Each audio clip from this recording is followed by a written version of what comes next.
asalaamaaleykum wa rahmatullahi taala wa barakaatuhu mbokk yi seetaan Le Monde à Dakar nuyu nañ leen beneen yoon di leen ziar bu baax a baax di am mbégte àndaat ak yéen ci seen beneen émission entretien avec toog nañ lu yàgg gisante wuñu ñu ngi ciy jégalu bu baax a baax tey ñu tàmbali émission bi ci ki nga xamante ni daanaka ñëpp ràññee nañ ko ci Sénégal moom mooy secrétaire général bu PRC di parti républicain et citoyen turam mu ngi wuyoo ci turu Amadou Mokhtar Ndiaye moom la ñu dalal tey ci émission bi fas yéene ànd ak moom waxtaan ci li nga xamante ni moom mooy actualité bu Sénégal xam ngeen ne actualité bu Sénégal li ko gën a dominer mooy wax ji nga xamante ni ñu ngi koy wax ci penc mi jëm ci troisième mandat bu président de la République du Sénégal wala ba beneen candidature président Macky Sall ak nemmeeku tour bi nga xamante ni Ousmane Sonko le Pastef ak waa Pastef ñu ngi koy def.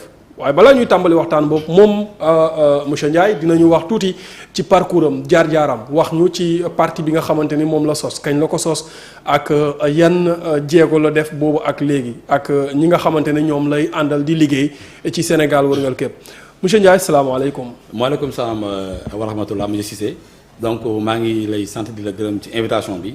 donc di am yaakaar que li ñu fiy wax. dina nekk loo xam ne non seulement luy andi information bu bees ak orientation bu bees ak vision bu bees parce que c'est important. ñëwuñu fi rek pour def politique politicienne. mais dañ ñëw pour def non seulement de la politique jël ay prise de position assumer leen. mais aussi n'est-ce pas joxe une orientation économique à notre combat et ça c'est très important. d'accord suma question bu njëkk dafay aju ci monsieur Amadou Mokhtar Ndiaye. quand on a envie de savoir kan mooy Amadou Mokhtar Ndiaye su ma la posé question boobu lan nga may tontu. très bien voilà donc Amadou Mokhtar Ndiaye bon c'est un jeune citoyen sénégalais de moins de 40 ans donc qui a commencé à faire de la politique en 2002 donc man j'ai démarré avec le mouvement des élèves et étudiants libéraux section UGB. bi ñu fa nekkee ñu vraiment ràññee ñu. ci boobu kuréel boo jox ñu fa ay responsabilités nekkoon nañ fa chargé d'organisation. nekkoon nañ fa amoon nañ fa ay nombre tànk daal yoo xam ne. jusqu'en 2008 bi ma amee maîtrise en 2008 donc ci laa quitté fi nga xam ne mooy université Gaston Berger de Saint-Louis ñëw université Cheikh Anta Diop de Dakar ma def fa DEA diplôme d'études approfondies Bac+5. bi ma defee DEA le temps que may ñëw intervalle 2007 et 2008. j'ai été le premier étudiant sénégalais à mettre en place un mouvement national. pour les jeunes de la génération du concret section UGB.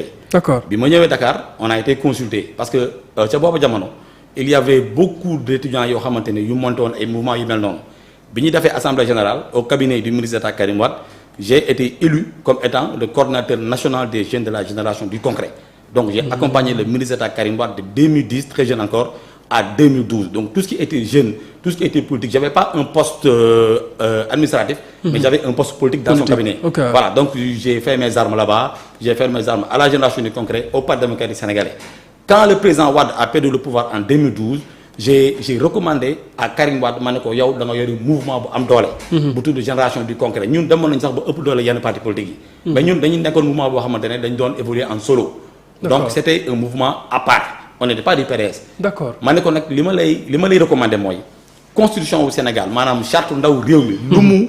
lu mu reconnaître mooy les partis politiques et les coalitions de partis politiques constitution reconnaître mouvement. jëlal sa parti nga transformer ko sa mouvement nga am récépissé nga mën a dem ne soit si ay jongante ci sa wàllu bopp. parce que bis boo bëggee jëlaat li nga xam ne moom mooy le PDS ça ne va pas marcher et l'histoire m'a donné raison. boo gisee tey le PDS est parti en lambeaux ñii jaar fii ñii démissionné ñii jaar fa parce que tout simplement récupération boobu noonu moom mënul nekk. parce que c'est le parti de votre papa et votre papa était avec des gens qui étaient avec depuis 1900 je sais pas quand est-ce donc ce parti là est un parti mort. à partir de 2012. bi ma ko waxee loolu nag moom mu ne ma kon léegi daal ñu xool ma ne ko man en tout cas Amadou Mokhtar Ndiaye. man nanguwuma loolu. donc dinaa consulter base bi bépp jeune boo xamante ne ñu ngi doon liggéey ci plateforme bi. dinaa ànd ak yow waxtaan ak yow wax la man luy sama position. ak la mooy sama vision. en tant que jeune instant boobu on avait déjà capitalisé une dizaine d'années dans la politique. ma ne leen nañu lancer un nouveau parti. et ce ne sera pas n'importe quel parti ce sera un parti républicain et citoyen. républicain parce que ñun dañuy identifier aussi sur les valeurs n'est-ce pas républicaines fondamentales. mais aussi c'est un parti qui représente le citoyen sénégalais la lambda. bi ñu ko lancé assemblée générale constitutive en mai 2012 état du Sénégal. def si ñun ay enquête de moralité enquête de personnalité pendant 2 ans 2014 ñu woo ñu ministère de l'intérieur jox ñu suñu récépissé bi ñu joxee suñu récépissé ñu continuer politique waaye balaa may continuer foofu. dama bëgg ñëw sur l'aspect professionnel. parce que man j'ai la casquette n'est-ce pas de chargé n'est-ce pas d'enseignant de chargé d'enseignement à l'université donc à partir de 2011 dañu ma jëloon université de Thiès ma fa jàngale ma nekk fa chargé d'enseignement donc j'évolue dans le domaine de la communication. jàngal fa étudiants yu bëri n'est-ce pas capitaliser ay années d'expérience yu bëri ak état de service fait bi ma fa jógee nag en 2013 c'est la créé sama petite et moyenne entreprise bi ma ko créé n'est-ce pas parallèlement à li ma doon def activité boobu noonu. ma doon mener des activités professionnelles dans le secteur privé. ñuy def due diligence c'est-à-dire on était en joint venture ak ay cabinets yoo xamante ne dañuy représenter n'est-ce pas ay sociétés internationales au Sénégal. waaw donc ñuy def sous-traitance di liggéey ak ñoom. donc foofu laa amee n'est-ce pas expérience bi nga xamante ne dans le secteur privé. donc aujourd'hui là je suis administrateur de société n'est-ce pas et je dirige n'est-ce pas une TPME toute petite et moyenne entreprise bi nga xamante ne bii qui évolue n'est-ce pas dans le secteur des services. D'accord, vous êtes entrepreneur yaa ngi ak sa mouvement yaa ngi liggéey ci secteur boobu noonu di employer ay nit mais parallèlement vous êtes acteur politique. yow acteur politique nga créer benn parti bu ñu naan parti républicain et citoyen PRC. lan mooy démarche wala boog lan moo motivé woon monsieur Ndiaye à ce que mu créer parti boobu noonu pour dugg ci langue politique bi donte bosoo cee génn sax ci nga nekkoon comme ni nga ko waxee léegi. voilà très bien loolu dafa nekk lu am solo parce que man dama ci yàggoon xaw ci ne bi ma ci nekkee ma gis ay failles. parce que les failles. ci politique bi quoi ci politique bi ni ñu ko defee au Sénégal. oui de façon générale. parce que faille bi gën a mag mooy que ni gars yi ils s'appesantent plus sur la politique n'est-ce pas que sur l'aspect économique. or un parti politique da nga war a catalyse da nga war a nekk un catalyseur de solution. un parti politique ñun nous sommes le seul parti politique au Sénégal tey. boo mu fekkee à 4 heures du matin ba gën la ay projets sur le digital sur les plateformes n'est-ce pas qu'on doit jël yu ñu war a def di ko multiplier jël ay jeunes ay TPME sur la gig économie. am na lu vous avez travaillé sur un programme. Voilà, nous avons travaillé sur un programme qui va aider les jeunes du Sénégal n'est-ce pas en particulier n'est-ce pas à voir le bout du tunnel et ça c'est très important. Et ce programme là da nga si war a liggéey parce que un chef de parti encore une fois du da ngay dem rek élection dugg bureau de vote génn bureau de vote wax fii xas kii saay kii non. un chef de parti tu dois avoir une vision économique ça c'est important aussi. c'est clair loolu boo ko amee waroo xaar am nombre tànk waroo xaar ñu woo la waroo xaar nga nekk président waroo xaar nga nekk tel nit ku nekk fi nga nekk en tant que leader politique n'est-ce pas national. da nga war a réfléchir pour teg ay projets structurants ñun nag loolu dañ ko def. nous avons réfléchi pendant des années et des années ba teg li nga xamante ne tey moom mooy la solution bi nga xamante ne moom mooy gig économie. parce que tey boo xoolee c'est l'économie des petits boulots amul benn état au monde muy France muy États-Unis boo xam ne n'est-ce pas capable na fëgg buntu jeune bu nekk n'est-ce pas proposer contrat CDI c'est fonction publique donc li ñu am léegi mooy que ni il faut que ñu multiplier li ñuy woowee les TPME parce que TPME yi boo leen n'est-ce pas démultiplier ñu nekk ay junni non seulement ñoom dañuy gagner xaalis c'est-à-dire que jeunesse boobu noonu du ñu nekk dans la précarité loolu mooy un ba pare deux non seulement da ngay stabiliser dëkk bi parce que ñi doon waroon dem sànni xeer pour Sonko duñu amati jot bi ñu ngi liggéey ñu ngi am lu ñu am ba pare encore yow yaa ngi augmenter économie réew mi te loolu mën nañu ko def sans pour autant qu'on soit tel ou dans telle position il suffit juste n'est-ce pas d'avoir les montants aussi petits n'est-ce pas soit-il et de démarrer c'est ce que j'ai fait j'ai démarré avec une toute petite et moyenne société entreprise qui emploie aujourd'hui n'est-ce pas des jeunes qui sont avec moi yu liggéey. J'ai côtoyé un homme politique Ibrahima Diop que je salue de passage mu ni ma au Sénégal on gouverne de la même manière et on s'oppose de la même manière vous êtes d'accord ci pensée boobu noonu dafa mel ni su ma déggee ni nga. waaw mais parce que tout simplement ba léegi kenn mënul ba léegi nii homme politique yi génn guñu ci boobu carcan donc carcan boobu fa ñu génn si boo gisee tey boo nekkee ministre bu ñu la dàqee nga commencé di sànni xeer bi parce que tout simplement amoo cabinet parce que tout simplement tu n'es pas un entrepreneur. amoo société non amoo société amoo foo xamante ne bii tu n'as pas pu développer une activité économique donc yow da ngay xëy wàcc toon loolu aussi révolu maintenant les ministres les DG man je pense que le meilleur profil c'est le profil n'est-ce pas de l'entrepreneur c'est quelqu'un qui fait n'est-ce pas buy def make money n'est-ce pas xam système bi ni mu demee bu nekk dans les affaires nekk dans le business bu la wooyee pour nga servir nga ñëw servir bu sa mission jeexee nga dem toog continuer bu paree nga dem continuer di liggéeyal sa réew ci secteur bi nga nekk parce que travailler pour le Sénégal c'est pas seulement être ministre ou bien être président de la République. yaa ngi may jox envie de vous poser une autre question. da nga wax léegi ne bu ñu la defee ministre teggi la nga commencé sànni xeer wala nga beddeeku wala nga mer. Abdoulaye Diouf Sarr était ministre ci moo nekkoon ministre de la santé ñu teggi ko gis nañ sa position la dernière fois wala bokk wax yi nga xamante ni commencé na koo yëkkati ba créer mouvement Aminata Touré mi nit ñi ne yéen ñaar vous êtes très proches. on était très proches je ne suis plus. Je Non, ne suis mais pas proche d'avenir. vous êtes On très était- proche. Il faut conjuguer au passé.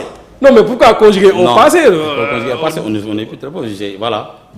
ah ouais Après dinañ ci dugg. léegi d'accord dañu dinañ ci taw dugg sax. léegi est-ce que tey yow gis-gis boobu nga am tey da nga jàpp ni le président de la république dafay def erreur ci ay choix wam en nommant des ministres yi nga xamante ni bu ñu génnee après dañuy sànni xeer et yemul ci ñii kese parce que y a Thierno Alassane Sall y a d'autres ministres yu nga xam ne bi ñu génnee rek dañoo mer. ok d'accord gemb. xam nga loolu c'est de en fait c'est de la déloyauté mën naa ko waxee noonu. Ouais. parce que nit ki boo goree quand même n'est-ce pas amoon yenn genre yenn position yi.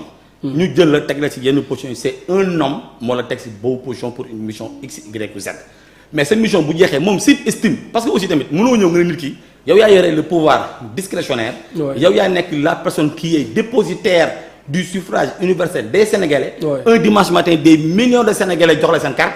ne la ñun yow la ñu wóolu yow la ñu dénk suñu destiné n'est-ce pas ni xal ñu yoon. ngay xàll yoon bi ñu naan la non fii ngay jaar fii ngay taxaw nii ko defee non ça c'est pas normal. donc loolu dama koy ñaawlu et je dénonce ça de vraiment avec la dernière énergie rafetul et puis ñu waxante dëgg un ministre ministère c'est avant tout un poste politique. Oui. mais c'est avant tout un poste politique parce que le président moo la choisir. yow daaxoo jàng kenn gënoo rafet kenn gënoo bëgg Sénégal kenn. donc président bu la jeexee si nit ñëpp xool wóolu la jox la poste nombre tànk en tant que ministre li nga war def moom mooy exécuter vision am. c'est aussi simple que cela c'est lui qui est dépositaire du suffrage universel moom moo tracé ne du point de vue justice lii laa koy defee lii yow bu la tegee loolu yow da ngay exécuter la vision du président de la République c'est ça être un ministre.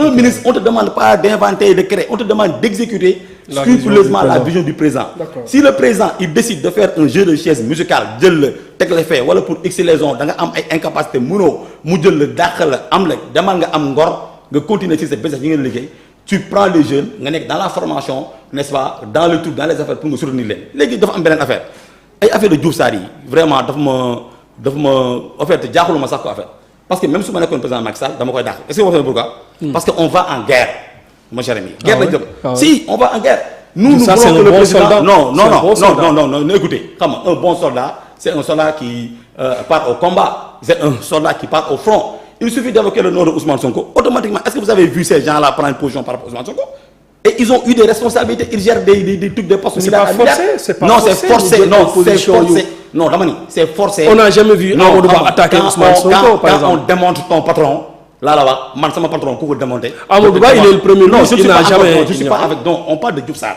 j'ai dit man quand on démonte mon boss je te démonte n'est-ce pas de toute pièce c'est ça la vérité ça c'est la loyauté nañu wax dëgg su ma ko mënul je te dis je suis pas avec toi ma dem teg sama ataaya ma naan sama café donc mënuma comprendre on démonte le boss de matin au soir ñoom ñi nga xamante ne ils sont dans des positions de responsabilité à incidence de milliards ils ne peuvent même pas ouvrir la bouche pour prendre la défense du président de la République c'est pas normal c'est comme si au Sénégal on a des ministres mannequins qui se lèvent le matin non laisse-moi continuer sans le costume naan café donc on n'a plus besoin de ce genre de ministres on a besoin de guerriers on part au combat xare lañ jëm te toolu xare ku ko kii ay guerriers te vraiment Diouf Sarr je suis désolé mais Diouf Sarr c'est pas un guerrier su doon man la je l'aurais renvoyé depuis Macky Sall. Diouf Sarr n'est pas un guerrier mais sa xarit Mimi Touré est une guerrière parce que gis nañ ko ci campagne yi boxante yi mu doon boxante ak Ousmane Sonko xam naa ne loolu tax sax nga ànd ak moom ci box yi. léegi mu dem ñu jëlee ko foofu nga gis ni après mer na dem pour X raison. wax nga ci def nga ci benn sortie expliquer nga yéen ñaar fan ngeen jaar mais j'ai envie nga ñëwaat un peu ci loolu noonu pour que Sénégalais yi gën a comprendre. très bien donc côté boobu noonu dama si sawar trop si boobu question. oui parce que man comme ni nga ko waxee léegi je fais un peu la promotion de la loyauté. xam nga dama ne nit boo ko gëmul vraiment gëmoo ko c'est vrai. boo àndoo ak nit man su ma la gëmuma la je suis pas avec toi. je suis avec toi. Mimi Touré ban circonstance laa xamee Mimi Touré ñun dañuy demal suñu bopp dañu jógee élection présidentielle ma nekk candidat à la candidature. présidentielle 24 février 2019. ok tout ça c'est vérifiable bi ñu nekkee candidat à la candidature ñu nekk 200 et quelques candidats ñu dem jàlle étape parrainage. le conseil constitutionnel Côte d'Ivoire il a validé la shortlist des 27 candidats ñaar fukk ak juróom-ñaar leaders si 18 millions de Sénégalais Amadou Mahtar Ndiaye j'ai l'honneur d'être à la 26e position boo xoolee si internet léegi dina gis. super bi ñu jógee foofu noonu en tant que jeune l'État a sélectionné le système n'est-ce pas le truc n'est-ce pas électoral. Ousmane Sonko génn avec les autres. Sonko il m'appelle dans son bureau il me reçoit à 2h du matin il me dit tu es un jeune en 2019 et c'est vérifiable, les articles sont là. Ok donc munuma si tu veux faire de la vraie politique réelle politique dëgg. da nga ñëw ànd ak man mais instant boobu ñun ñëpp on était enthousiasmés on avait vu n'est-ce pas découvert un nouveau leader n'est-ce pas qui était là qui était en train de mener un combat on pensait pas qu'il allait faire dans la politique politicienne. bi ñu demee on a synchronisé nos bases ñu jàppale ko au niveau national les départements yi xam ne on avait une représentativité là-bas.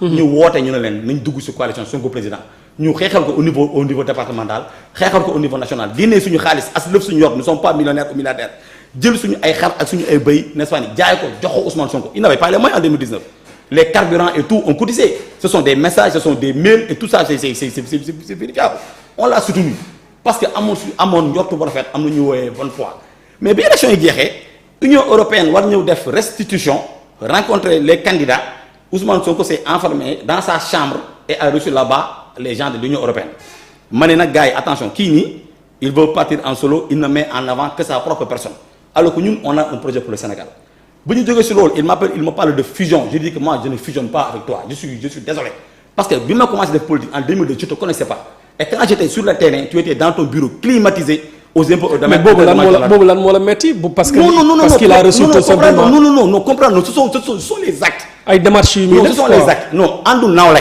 man ak yow dañu ànd bu ñuy taxaw ñu lay jël yow on te reçoit comme le leader de la coalition on te reçoit pas yow kese nii non parce que tu es parti avec des gens il faut convoquer ces mêmes leaders ngeen toog ngeen def restitution loolu c'est le premier niveau. oui le deuxième niveau quand j'ai vu que mi ngi commencé di dugg ci ay lignes rouges li may woowee les lignes rouges mooy xam nga quand même ku commencé depuis 2002 quand même vraiment que politique du Sénégal dootoo si ndongo dootoo si talibé bu ndaw. am na au moins loo ci xam.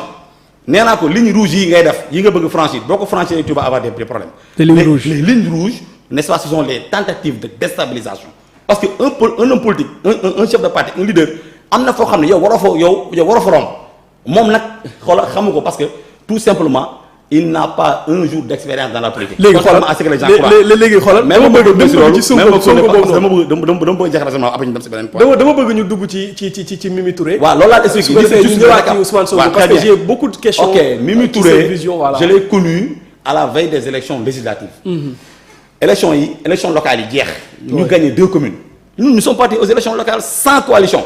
Le PRC a 2 communes. La commune de Ngidilé dans le département de Louga, avec Djililo comme maire, c'est nous qui l'avons gagné avec notre liste. La commune Bounek à 5 km de Diourbel, c'est nous qui l'avons gagné avec Serigne Molongom comme tête de liste. La commune de Gassane, deuxième commune du département de Linguère, nous sommes là-bas représentés avec plus de 10 conseils. Au niveau national, on compte presque 42 conseils. Donc c'est pas un parti de chambrette. Donc c'est un parti qui a quand même des élus, qui a quand même des personnalités qui sont dans ce parti, qui se battent pour se positionner pour jéem a def li nga xam ne moom mooy politique solution mais bi mu paree dama woote assemblée générale ma consulter base bi ñu ne léegi comme que ñun suñu bopp la ñuy demal depuis. élection 2019 on n'était pas avec le président Macky Sall du tout on était avec Ousmane Sonko mu jeex ñu ànd continuer suñu bopp xeex impose suñu bopp lijjanti ba am 2 mairies lijjanti ba am 42 conseils. mais dama ni ñu toog nag ñu ne fi ñu jëm il faut que ñu toog def ay concertations j'ai lancé les concertations j'ai écouté la base ñu toog ñu def un bureau politique. Le bureau politique a sorti une résolution man j'ai été l'instigateur de ça parce que dama ne leen su ngeen ma gëmee expérience bi ma am actuellement ku àndut ak président Macky Sall buggoo Sénégal tu n'es pas patriote ñu ne ma lu tax man leen y a des défis sécuritaires. mais mon cher ami man j'ai pas envie que Dakar se transforme en Ménaka j'ai pas envie de voir les terroristes vraiment ni vadrouiller dans ma ville je suis pas d'accord j'ai envie de voir n'est-ce pas mon Sénégal stabilisé 1 seul centimètre carré un rebelle amatu on a vu ce qui s'est passé en Casamance. Des populations qui sont revenues à leur terre pendant presque 35 ans d'exil mais su ma gisee un président de la République bu sécuriser dëkkam bu teg ay projet malgré Covid-19 nga xamante ne le pays était à l'arrêt tous les pays du monde. moom mu lijjanti xaw ma fan la jaar lijjanti kolo ba teg li nga xamante ne moom mooy une économie vraiment bu mën a dox dama ni kooku ñun on prend sur nous la responsabilité de le soutenir non seulement pour 2024. et au-delà jusqu'en 2035 pour l'émergence du Sénégal dañ ko wax. maanaam troisième candidat. c'est une raison non xaaral ma dem ci loolu. waaw voilà on est. voilà léegi ñëwal ci Mimi Touré. ba ñëwee ci Mimi Touré Mimi Touré recevoir ma ñu toog ma wax ko loolu. ma ne ko man je viens ici n'est-ce pas porter la voix de mon parti nous avons tant de maires nous avons tant de trucs nous sommes venus soutenir le président non seulement pour le 31 juin 2022 mais pour qu'il continue mu continuer liggéeyal Sénégal ba horizon 2035 xam nga la ma wax. lijjantiwuma sax. toog ni nii tourné xool kii ma xam ne kii li ma koy wax non soit y a problème ma toog ba si kanam ma répété encore la répétition est pédagogique. ma répété ko loolu. mu ne ma wooy ma wax ko mu jël son téléphone commencé taper bi mu tapé pour man ma ni alhamdulilah xam naa certainement elle est en train d'informer en tant que tête de liste nationale son excellence le président Macky Sall pour wax ko ne j'ai en face de moi un jeune chef de parti politique. bu ñëw et qui porte le message de son parti pour tel en vue d'obtenir une audience avec le président Macky Sall ñun et nous avons rien demandé. nous l'avons soutenu sans condition et ça c'est clair wax naa ko bi ñu demee mu jël ma elle m'a mis dans son réseau.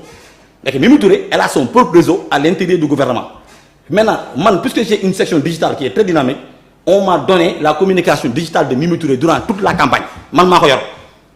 J'ai toutes les preuves j'ai toutes les équipes tous les jeunes qui travaillent avec moi sont là et lu mex nii tout est vérifiable bi ñu liggéeyee ba affaire bi jeex ñuy xaar ñu fal Mimi Touré assemblée nationale pour ñun mu dugal ñu fenn ñu continuer ànd ak le président Macky Sall Mimi Touré ñu toog ba à la 99e minute. On annonce le nom de Amadou Mame Diop comme président de l'Assemblée nationale. Oui. Mais le président de la République Macky Sall, qui est la personnalité la plus informée du pays, amoon na moom information que kii bu ñu ko tegee ci boppu assemblée bi dafa nar a utiliser position bi contre une éventualité boo xam ne ëllëg bu dara amee dina yàq deru Sénégal parce que je dis waxuma sax président. dina yàq deru Sénégal waaw mais laisse-moi continuer vous m'avez posé une question laissez-moi quand même continuer pour une relance. mais loolu président xamoon na non xaar ma pare non ñu dóor ko galgal. bi ko président dooree galgal boobooy plan A Mimi Touré nërmeelu bi mu nërmeeloo nag mu am plan B comme que man j'ai le parfait profil n'est-ce pas du jeune un peu effacé politicien mais voilà truc avec ses sociétés et tout elle m'a mis en truc dans son réseau le premier réseau c'est un réseau qui renseigne Mimi Touré c'est le réseau surtout à la présidence de la République depuis lundi maa ngi wax tu n'as jamais entendu jusqu'à présent quelqu'un bu gën taxaw pour m'apporter une contradiction parce que j'ai une short liste de haute personnalité boo xamante ne bu ñuy wax ma publier liste bi avec les noms les positions les numéros les identités et tout. ñu ngi présidence ça c'est loolu mooy le premier niveau ñu ngi présidence le deuxième niveau ñu ngi au niveau du COS Petrogaz li ma ni c'est très grave le Sénégal est devenu un pays pétrolier et gazier am foofu ay affaires ay nit ay éléments yu lay jox di la pomper day tax ëllëg boo génnee pour dara nga mën a am as weccet wala soit ab. est-ce que xam nga ne li ngay wax nii mën nañ la cee xaaral ma pare troisième niveau bi. le troisième niveau moom mooy DRFJ moom dañ ko war a tas totalement parce que da ngay déposer sa projet en 2016 ñuy xaar 6 ans duñu la sax woo nee na non merci on a reçu accréditation parce que jeunes yu bëri yi nekk ci Sénégal boo gisee ñu topp Ousmane Sonko di taal di mer di saaga parce que ils ont des projets qui ne sont jamais financés par ces gens ñooñu nag am na ñu fa jàppal tànk Mimi Touré pour jël ay projets n'est-ce pas ay projets 200 millions segmenté ko jox ay TPME ñu mobiliser ay boy à Dakar financer leen pour que président de la République bu jógee par exemple bu conseil constitutionnel su ko joxee une opportunité pour faire poser une troisième candidature ñooñu taal dëkk bi n'est-ce pas salfaañe réew mi le quatrième niveau moom mooy les ministères stratégiques yoo xamante ni bii ni ñun xam nañ leen xam naa ñu fa nekk identifié na leen te wax naa leen ne bu ngeen tontoo ma def un live au niveau national et international ñëpp toog 21h ma génn leen wax la ñan niveau la xam nga loolu c'est très clair mais man wax naa la sama parcours quelqu'un qui a commencé en 2002 quand même nekk dans les arcanes du pouvoir ñëw ba fii on ne passera jamais par Amadou Mahtar Ndiaye pour déstabiliser le président Macky Sall on ne passera jamais par Amadou Mahtar Ndiaye pour déstabiliser l'État du Sénégal c'est pourquoi ma jël sumay responsabilité animer un point de presse pour n'est-ce pas dénoncer complot bi nga xamante ne bi ñu ngi koy def n'est-ce pas sur le dos du président Macky Sall. mais li nga wax ni c'est gravissime hein, au moment où dans des instances yu mag yi nga cité léegi présidence COS Petrogaz DRFJ des instances yu nga xamante ni c'est le président de la République moo leen créé ba pare di ko alimenter ay nit nekk fa di liggéey contre moom. te yow est-ce que tey si le président de la République vous appelle.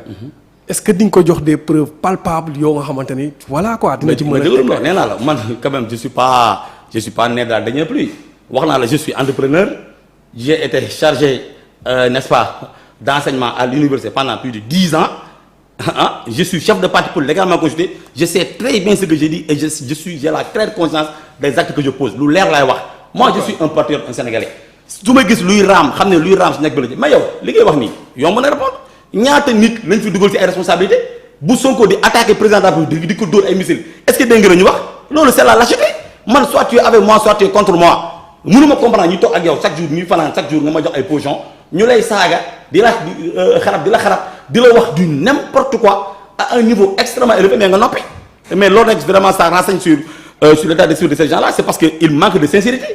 Affaire bi amul gareel amul ŋaarale. Tu prends position. La politique c'est très simple. Vous prenez position parce que il y a des choses qui sont là nga jël position pour le bien contre le mal et tu l'assumes. yow vous avez pris position. sa position mooy. jàppale le président dinaa ñëw ci Ousmane Sonko fàttewuma ko en relation yi ngeen am benn problème. jàppale le président de la République ci troisième candidature ba ou troisième candidature am bi gars yi di wax ne 2024 c'est illégal. waaw xam nga mooy li ma la wax léegi rek c'est ça que je dis. j'ai dit que la politique c'est un engagement nga jël et tu l'assumes boo ko mënul na nga jël engagement nga xeex nga assumer ko boo ko mënul toogal sa kër nga naan sa ataaya nga naan sa jus nga toog nga jàpp sa ñàmbur. ñun nee naa la bi ñu génnee élection locale nous avons pris sur nous la responsabilité de faire un bureau politique. man ma exposer des motifs. wax lan moo tax ñu war a tey ak fi réew mi toll soutenir ki nga xam ne mooy le président de la République Macky Sall. pourquoi on doit continuer à l'accompagner pour qu'il continue jusqu'en 2035 mais bi mu ko waxee gars yi dañu dégg dañ ne yow nga dégg de li nga wax nii pourtant la parce que on n'explique pas assez aux Sénégalais.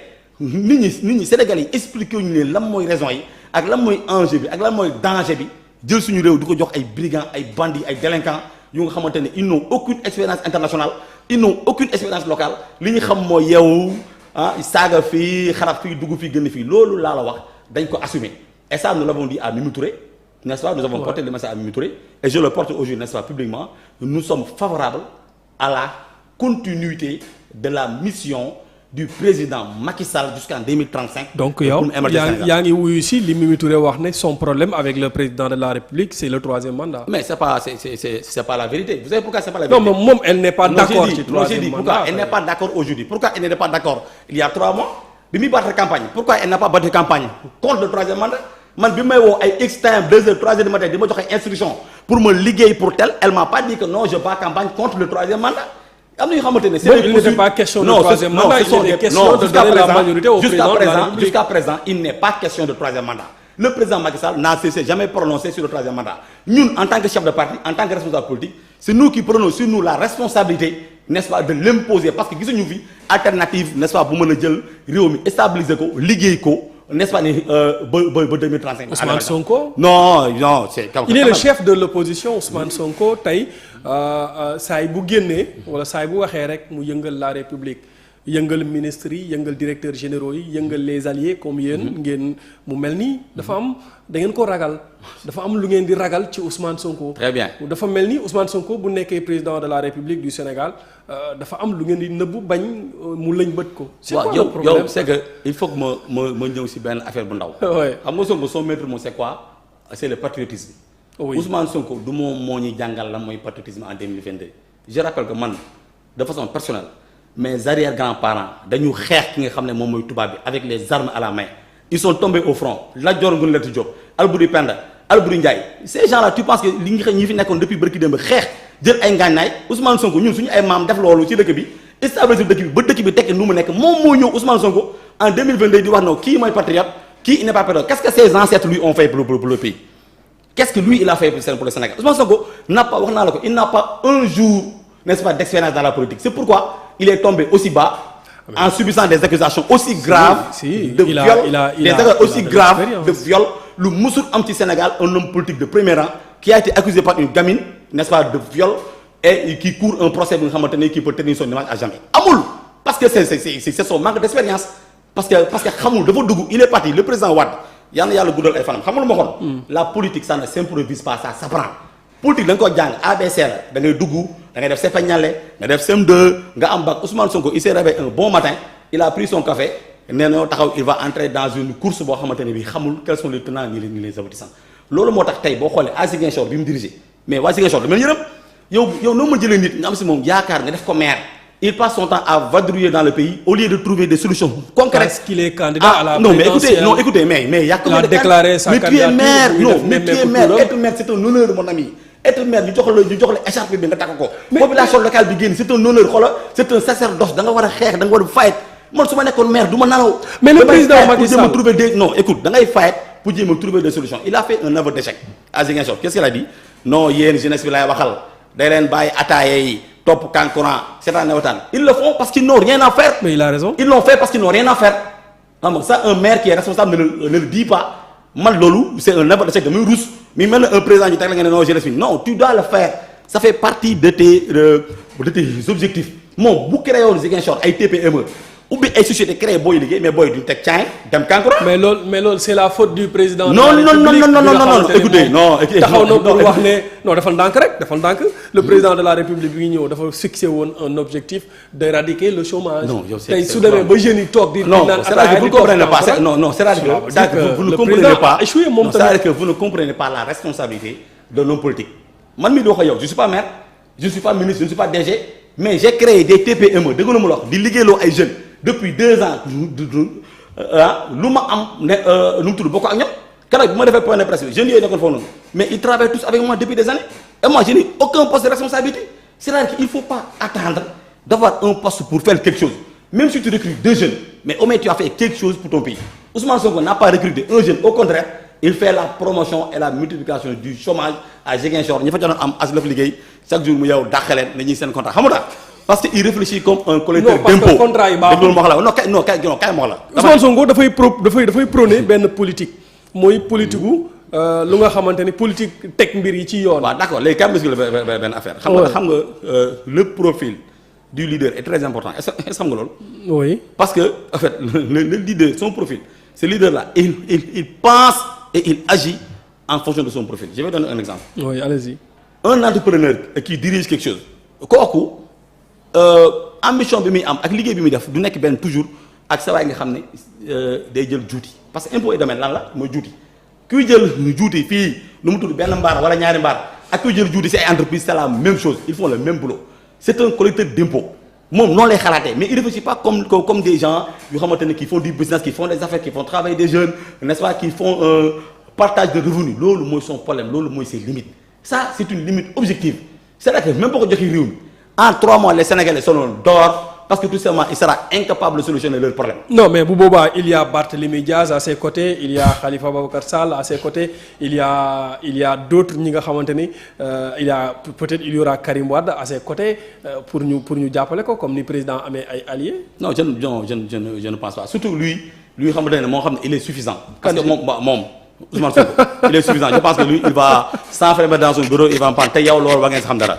voilà moom c'est pas le gars qui est là. non mais pourtant partager le pouvoir avec les autres non du tout. mais xoolal ni ñu gagné élection législative. non loolu gagné moom il n'est pas candidat. il a sillonné le Sénégal. il a fait gagner l'opposition. mais déglu ma la dama ne la xam nga aller aux élections. oui et exercer le pouvoir c'est pas la même chose. il y a ce qu'on appelle la réalité du pouvoir que Sonko ne connaît pas. Sonko n'a jamais été à une position stratégique étatique. Sonko n'a pas un seul jour d'expérience en politique. Il n'a pas milité, n'est-ce pas, dans les jeunesses politiques. Il n'a pas milité dans les mouvements politiques. Il ne connaît absolument rien de ce qu'il est en train de faire. Et c'est pourquoi il fait ces erreurs-là, toutes ces bêtises-là, il me un politicien professionnel ne le ferait pas. Mais quand même, non, mais le fait que, disons, le dossier de Sweet Beauté, c'est un dossier vide. loolu tax ba léegi mënaguñu koo àtte parce que état bi xamaguñ fu ñuy jafandu pour daaneel ko. dama ni am na ko wax ne c'est une épée de Damoclès sur sa tête. am na erreur yoo xamante ne c'est un débutant qu'il fait wala xam fa laa yam bëgguma dugg ci ay détails dafa mu dugg naan am na yoo xam ne c'est un débutant qui le fait un débutant même un débutant sax qui est un peu sérieux il fait pas ces erreurs là je suis désolé. mais yow qu'est-ce qui a changé entre temps nga àndoon ak moom après tey nga ñëw di ko. mais gis nga li ma la expliqué non wala xam dama ne benn affaire laa lay wax nee naa la moi je suis pas là pour faire de la politique politicienne je l'ai dit que ñaari casquette laa yore casquette homme politique je suis chef de parti. c'est tout à fait normal ma jël ay positions assumé leen. ensuite j'ai une casquette économique wax naa la ko léegi je vais me positionner au Sénégal aujourd'hui aux côtés du président Macky Sall comme étant le leader buy promouvoir lu ñuy woowee la gig économie gig économie mooy l'économie des petits boulots parce que actuellement état bi pour nga décharger ko mënatuñu toog di xaar état di signer nit ñi ay CDI fonction publique. dañuy promouvoir multiplier démultiplier on a déjà le projet. après je vais faire un live sur les aspects économiques de mon projet wax ni ñu koy defee il faut comment ce que j'ai déjà fait les jeunes que j'ai déjà recrutés nga wan leen fu ñuy jaar pour recruter des centaines de milliers de jeunes pour stabiliser le pays pour le développer et pour n'est-ce pas permettre au président Macky Sall. qui est en train de faire ça. mais les programmes wax naa les programmes beneen axe la xëy ndaw ñi ça marche à merveille mais axe bi ma andi aussi c'est un axe nouveau. Parce que vous n'avez jamais entendu quelqu'un qui te parle, n'est-ce pas, de guide économie, de TPME, comment est-ce qu'il doit le faire. Voilà, à travers des plateformes digitales, nan lay def pour multiplier xaalis bi xale yi nu ñuy def pour am xaalis, comment est-ce qu'il doit faire pour avoir, n'est-ce pas, 100 €, 200 €, 250 €. Concrètement, ce sont des aspects économiques que j'ai mis en place et que loolu bëgg naa si waxtaan ak président de la République Macky Sall. dinaa la invité nga ñëw ñu waxtaan ci un débat purement économique. Très bien. Un débat purement économique. mbokk yi ñu seetaan te ngeen xam ne yéen a ñuy doog a dab ñu ngi ci seen émission entretien avec fas yéene waxtaan wala boog ñu doon waxtaanee ay mbir yu bari lu jëm ci li nga xamante ni moom mooy situation politique bu Sénégal ak ki nga xamante ni moom mooy monsieur Amadou Mokhtar Ndiaye nekk secrétaire général parti républicain et citoyen. Monsieur Ndiaye avant ñoo jeexal sànq dama la dégg nga wax ci troisième mandat bi mais dama bëgg lu leer dama bëgg ñu waxtaan ci li nga xamante ni moom moo aju ci wàll wi le troisième mandat est anticonstitutionnel selon l'opposition wala selon ñu bari. Pourquoi? Parce que la constitution du Sénégal a réglé le truc. Nul ne peut exercer plus de 2 mandats consécutifs. beneen bi mooy le président de la République ci jëmmi boppam même bu ko droit maye mu def beneen candidature taxawoon na wax ne moom ñaari mandat du ko weesu ci peuple sénégalais bi tey yéen ay alliés ngeen moom waxagul ba léegi ne day def beneen mandat mais yéen ñëpp yéen a ngi jug ne président de la République def beneen mandat est-ce que tey su dëkk bi tàkkee ci waxu troisième mandat amu leen ci part de responsabilité. D'accord, très bien. Donc dama bëgg ñëwaat encore ci li ma waxoon sànq. xam nga troisième mandat nee naa la sànq wax naa la contexte. Le contexte loolu c'est très important nee naa la le président bu nekkee un vrai patriote day déconner. est-ce que moom la ma déconner. parce que day xam ne su bàyyee réewam tey bu deful tey président bu deful troisième mandat. dem gis réew bi tàkk. ñuy reyante ak ñoom Ousmane Sonko dans les rues de Dakar. ñi yore ay kalachnikov ñi wàcc ay forces obscures di reyante non je pense qu'il va avoir beaucoup de pincements au cœur. parce que li mu fi def en termes d'investissement li mu fi def en termes de mobilisation de ressources exceptionnelles li mu fi liggéey en 10 ans il faut que mu préserve ko ça c'est l'intérêt supérieur de la nation léegi nag question boobu population bi moom mooy déterminé wu. c'est la population ce ne sont pas les gens de l'opposition je suis désolé. c'est la population moom mooy déterminé wu. mais ñun nous faisons partie de la population. nous sommes des forces vives mieux nous sommes des forces vives de la population dañu yor ay nit yor ay base yor ay réseau. mais ñun ñooñu bu leen consulter à 100% dañuy ne le président continuer parce que bu continuer wu dëkk bi nag lay tàkk xam nga dëkk bu tàkk. dëkk bi xam nga lay tàkk. bu président Macky Sall jëlee ay bagages am dem tëddi fenn toog su boobaa xoolal bàyyi ñu fi ak ñii non kay moo la bàyyi ñu fi ak ñii ñu duñ ko nangu les forces obscures ñëw biir Sénégal si lay yàqu éternellement à jamais donc ñun nous portons ce combat nous voulons que le président continue pour des raisons yoo xamante ni bi spéciales pour préserver la paix la sécurité et pour promouvoir le développement socio-économique du pays li nga wax léegi. ñu ne paie plus de 2 mandats mais jeexaloo phrase bi dañ la ne ba pare ñu ne la à la ligne. Le mandat est de 5 ans. loolu nga fàtte. d'accord il a fait un mandat de 5 ans il a droit à un autre mandat. non mais xam nga la population a déjà tranché. non la population n'a pas tranché comment. non mais parce que il avait une majorité absolue à l'Assemblée léegi amatul sax majorité léegi à l'Assemblée. xam nga loolu c'est une élection. xam nga déjà loolu rek war na mën a permettre. loolu c'est une élection législative spéciale man j'ai fait du campagne dégg lu ma wax la xam nga boo nekkee ci digital boo defee campagne am na ay actes yoo xam ne boo ko defee mi mel ne tu as tenu 2 meetings yaa sa bopp parce que influence bi ngay am. ak n'est-ce pas diffusion bi ngay diffuser message yi et ça n'est-ce pas ça c'est très important. ma ni élection législative. les gens dañ doon xeexante seen biir les responsables parce que élection locale lañ jógee en janvier am ñu nekk n'est-ce pas tête de liste ñi dem créer seen liste ak yooyu donc ñooñu ñu doon reyante te malgré reyante bi on a eu 1,5 million voix vous êtes d'accord avec moi non. oui. tous les chefs les leaders de parti xam nga ils ont fait le tour du Sénégal. Sauf le président Macky Sall qui est chef de parti qui est resté chez lui n'est-ce pas.